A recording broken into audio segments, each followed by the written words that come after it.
All right, how's it going, everyone? Today I'm talking with Nguyen. She's a big influencer of mine. She's also a good content creator on LinkedIn. She's been nominated a top LinkedIn voice. She's been a keynote speaker at VidCon Australia. She produced the award-winning Snapchat channel Women in Tech, and along with several other really cool things. And today I have the honor of having her as a guest. So, hey String, how's it going? Thank you for having me in the first place, Chris. It's awesome to be here. No, of course. So I guess the first question to ask you is, how'd you even get started creating content? You mean just get started? I think that everyone has the assumption that creating content is the hardest thing. But if you could create or write every day, then you're a content creator. Yeah, and so I was looking at your LinkedIn, and for a while you went to school for interior design, and up until 2009, that was what you were doing. How did that shift from focusing on interior design go into, I guess, making videos about going viral and making money off Snapchat? Well, actually, I didn't go viral on Snapchat, but I produced a really good channel, and I think that's what the difference is. I graduated as an interior designer when I was studying for my university degree, and I was practicing for a few years, and then I switched over to social media marketing when I realized that I wasn't finding any creative outlet with my current job as an interior designer. So I felt like, stuff it, I'd rather do something that I really believe in and really good at, and decided to switch over to something else entirely. When you say creative, I figure interior design is all creative. What do you mean by that?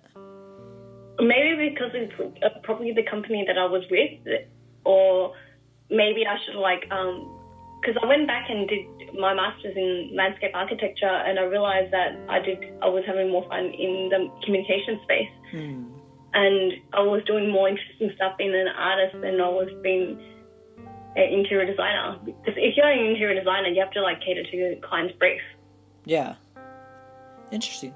So, and what I was doing was lots of more like a franchise kind of designing, and so I couldn't find creative outlet that way. Oh, okay. So then why not advertising or graphic design? It's a saturated market for me.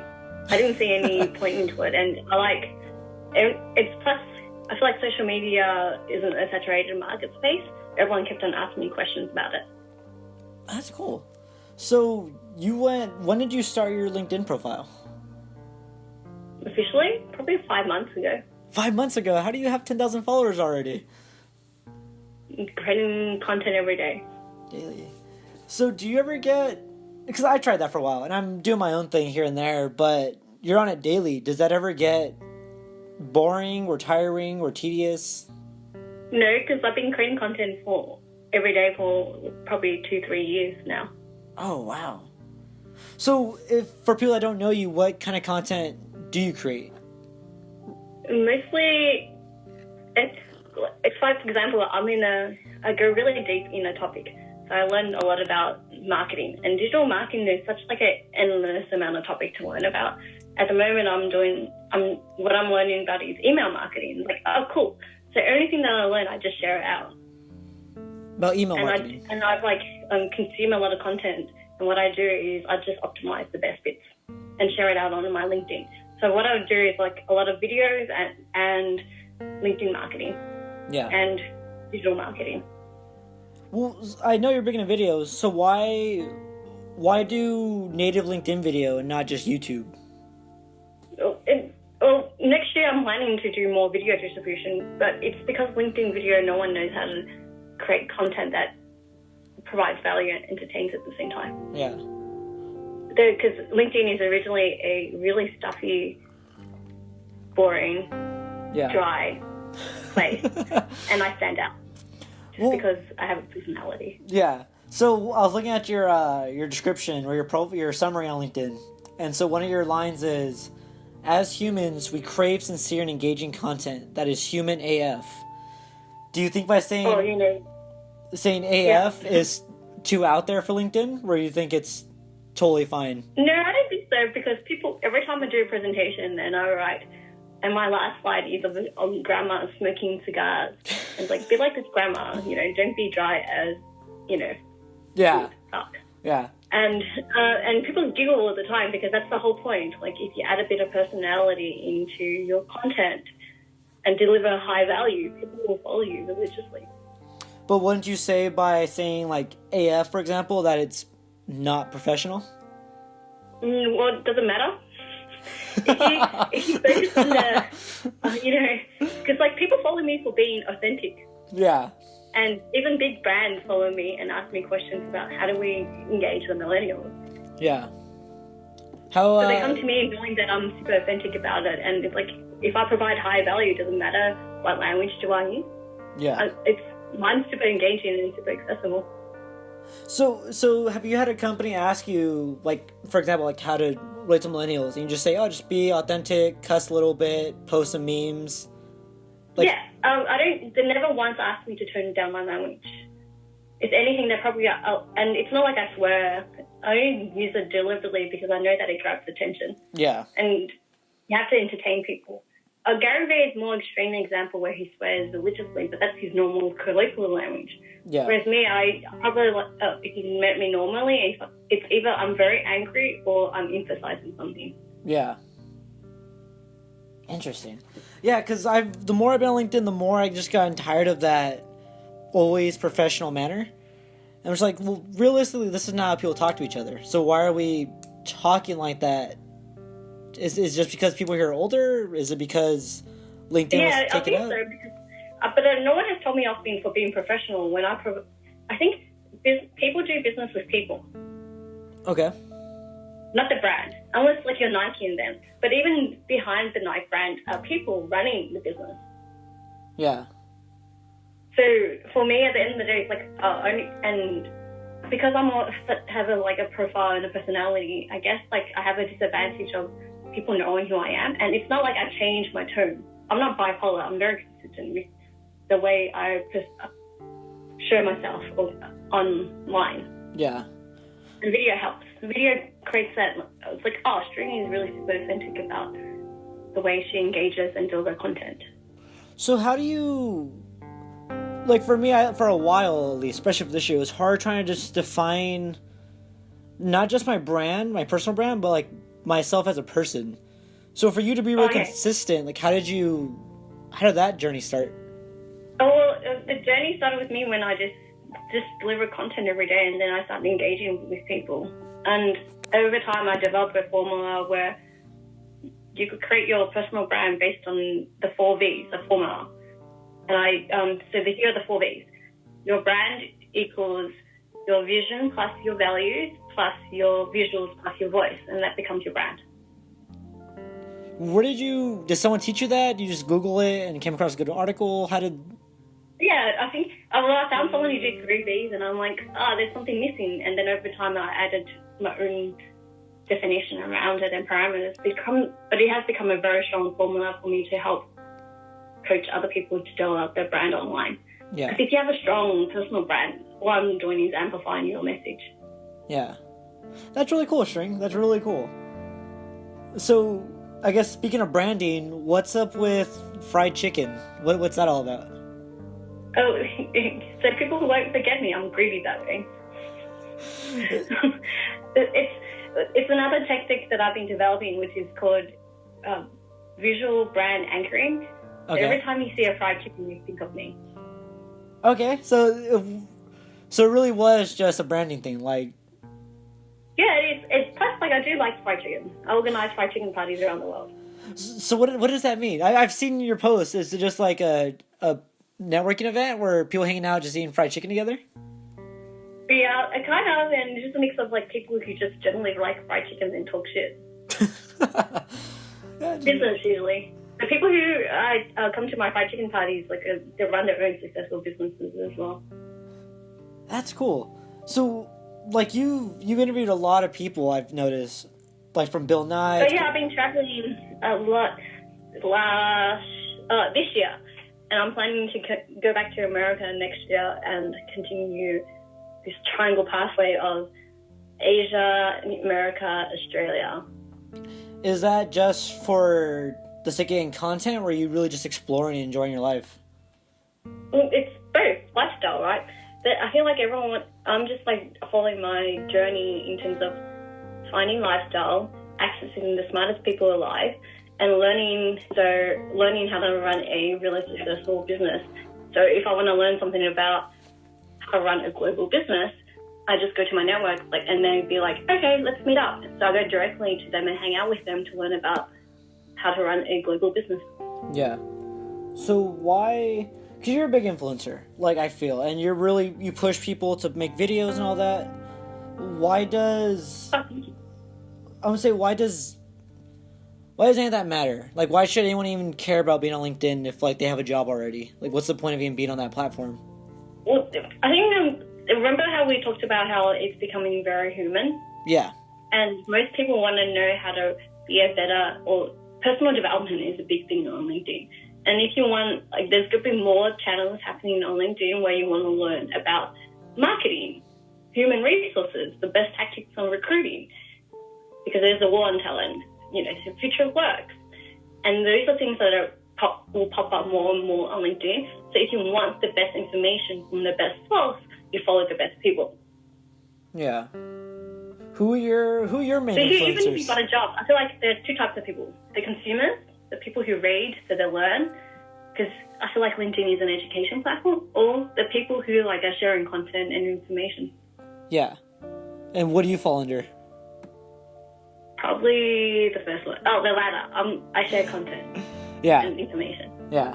So the question I wanted to ask was, so you're my influencer, but who influences you? Who are your main people you wake up referencing and thinking about all the time? Well, at the moment, I'm going knee deep in cryptocurrency. So what I do is I talk to every day the people who are talking about cryptocurrency or in the space at the moment. So I'm talking to other people in the network who don't like being shown online, which is kind of funny, but yeah, that's the space cryptocurrency is right now. And I'm going into it because I feel like it would explode in 2018.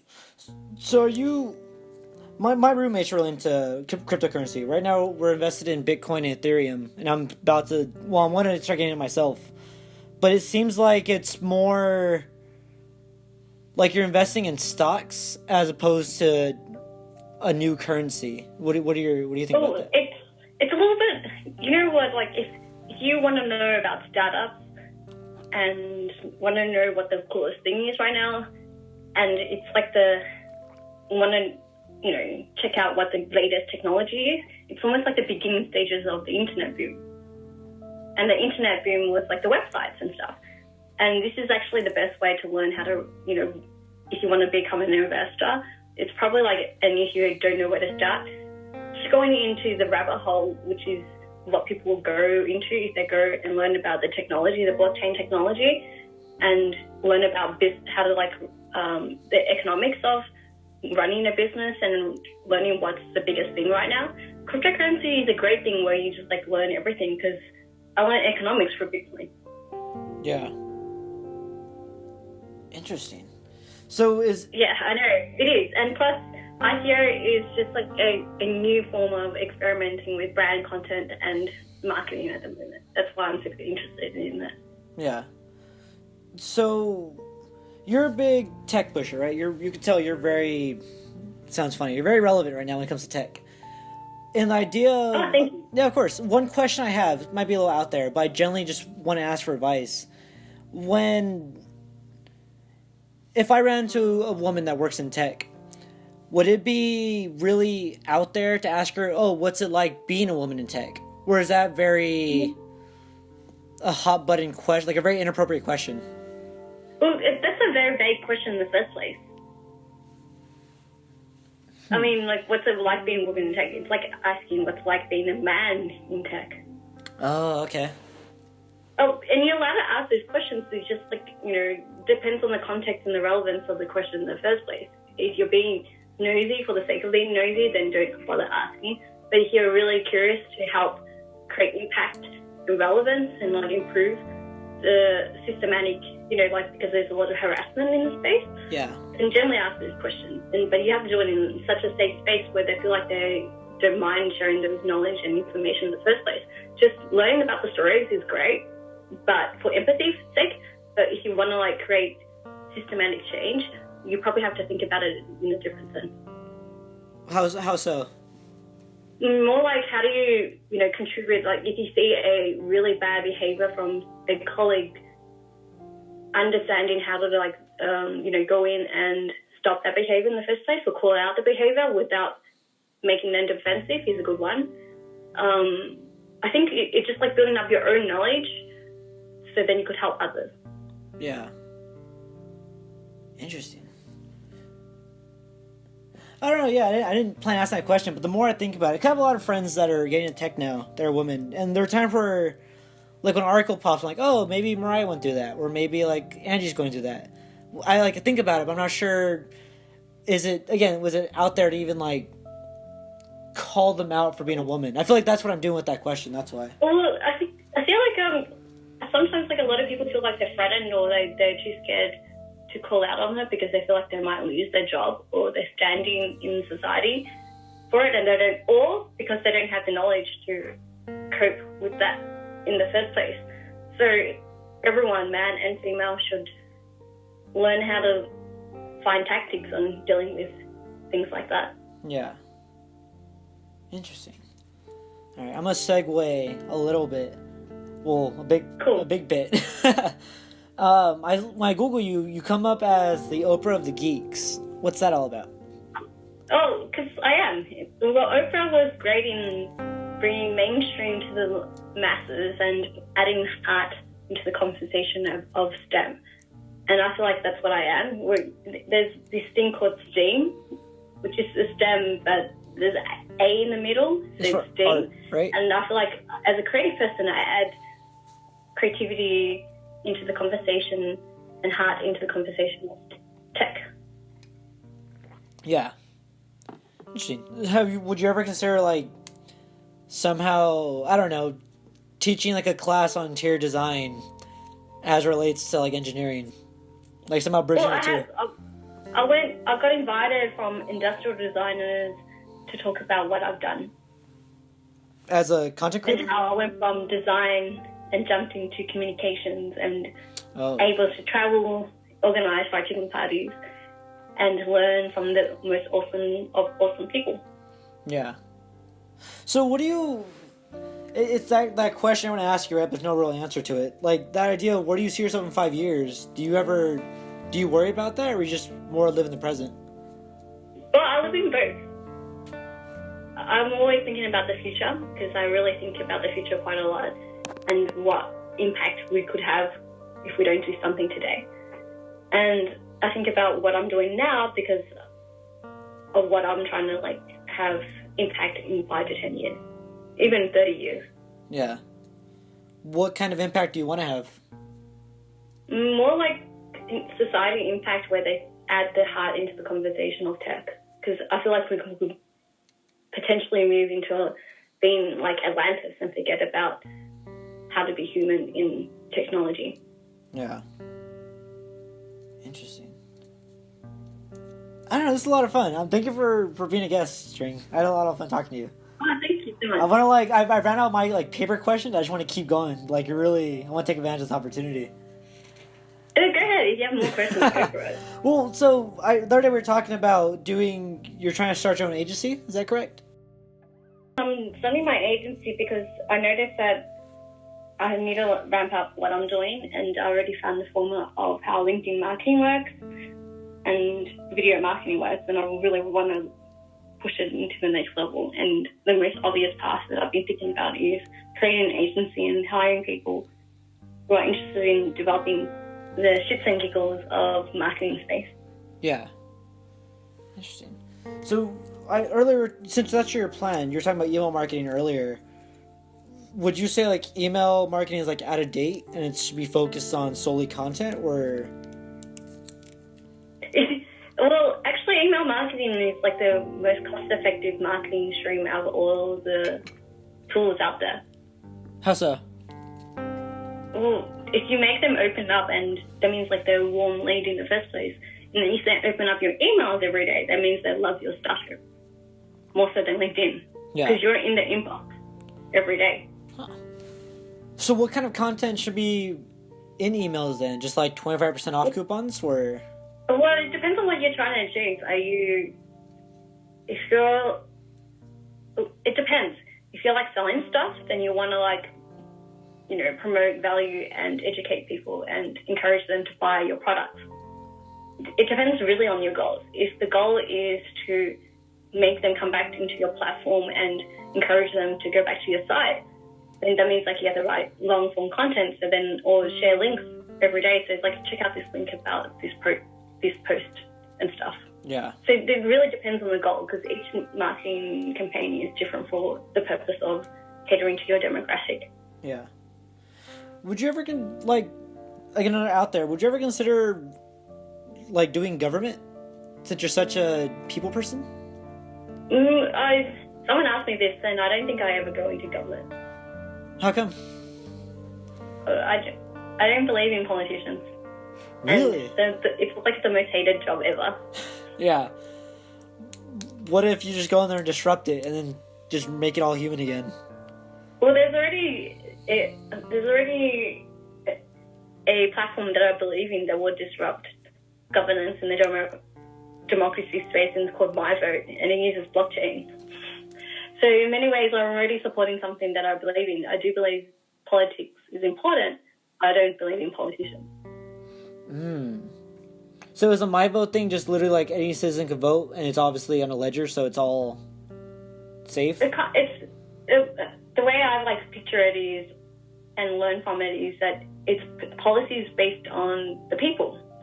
So they get to like see one policy about housing, and they get to see 5 different ways of doing housing, and they get to vote which of the housing policies do they like and believe in. And whether the majority votes is put into place where they push it out onto the Senate or the government, saying this is the policy that we want to push out. Yeah. Do you think blockchain will eventually just get rid of, what do you call them, civil servants? No, I don't think so. We need civil servants. It depends on the current system that we have. We need people to push, be like almost the administrator, and push make sure the policy is being put in place. If anything, you just like make sure that transparency and accountability is in place, saying, this is what's being voted. Yeah. Interesting. So you're not just a big proponent of like not even a cryptocurrency, but just blockchain in general then? I'm a blockchain enthusiast more than a crypto enthusiast. Interesting. So how do those two relate? I mean, not those two, but if you're all into social media, why go opposite way and go into blockchain? Well, it's more because people say I'm a social media person. It's because I'm just very good at digital marketing. Oh. But I like living inside I'm almost like a global citizen of the internet. Interesting. So if someone had to brand you, you can't just say, I'm a content creator, I'm a social media expert. You're No, but that's how I position myself. And people like to get stuff. And in many ways, in terms of branding, you need to position yourself in such a way that you control the narrative. And at the moment, people just see me as a fried chicken social media person. Yeah. Control the narrative. I love that. On LinkedIn video at the moment. Yeah. So for people that want to get into LinkedIn video, what do they post? They just pull up their cell phone? Post what they're really, really expert in, but make sure that you have sparkles, because people don't want to watch anyone who's boring as batches. You say sparkles? Yes. What does that mean? Personality? Yes. If you don't sparkle when you're on video, people don't want to watch. Yeah. So do you need lots of editing, where you just literally just shine with your voice? Well, if you're like an expert in your field and really passionate about what you believe in and what you like doing, your sparkles shine through. That's really cool. Interesting. All right. I just want to ask one last question, but I just want to know more a little about you. What type of music are you into? I think music doesn't go through my head. Wait, what? I just realized after a while that my bandwidth can't cater to anything else, and music doesn't really hit me the way words does. And so if I have to choose a music, it'd be rap. I don't know. And for me, I realize music doesn't really hit me. Really? So for background noise, you just listen to podcasts as opposed to just Spotify? Yes. What? I've heard it. I heard people slowly doing that, and it's like, like even at work, I'll just put like a really slow, like lo-fi playlist. But I don't know. It's interesting. I think music's slowly going away. I'll probably like get into music when I feel like I need a bandwidth or learn new things. But at the moment, music doesn't really capture my attention. Interesting. What? I'd be interested to see what kind of like playlist you would come up with then. I want to share you. My Spotify playlist is all like rap songs at the moment, and all these hipsters or something like that at the moment. Yeah. So is it like Australian rap? Like how does that? What are some artists? No, not really. It's just like I think my favorite is Odyssey at the moment. Well, on that note, go and wrap it up. Thank you for talking to me today, String. I had a lot of fun. You really, like I said. Alright, thank you so much. If you want to know more about LinkedIn marketing, just follow me on LinkedIn on String Story. All right. I'll see you later, String.